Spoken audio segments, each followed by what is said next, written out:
Rossiyada reyd o'z yo'liga, lekin migrantlarni mana bu tarzda hali hech kim hech qayerda xo'rlamagan desak mubolag'a bo'lmaydi. Chunki mana bu videoni ko'rib, to'g'risi juda ham qattiq achindimki, bu yerdagi insonlarga juda ham rahmim keldi.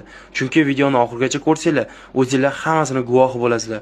Nahotki bu migrantlarning egasi yo'q bo'lsa, ya'niki bu migrantlar mana shu tarzda xo'rlanishiga, ya'niki o'sha musofirga ishlash maqsadida boradi. Lekin mana bu videoda ko'rishimiz mumkinki, qarang, svet o'chirilyapti to yoqqunimgacha, senlar hamma xonangga kirib ketgan bo'l. Agar kimda kim xonaga kirib ketmagan bo'lsa, hammani uramiz deganda, mana qaranglar.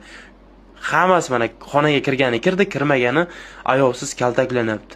Nahotki shu darajada bo'lishigacha hamma jim qarab tursa, tegishli tashkilot idoralar nahotki ishlamasa, iltimos mana shu videoni maksimal tarqatinglar. Butun internet tarmog'iga tarqalsin, hamma ko'rsin bu narsani.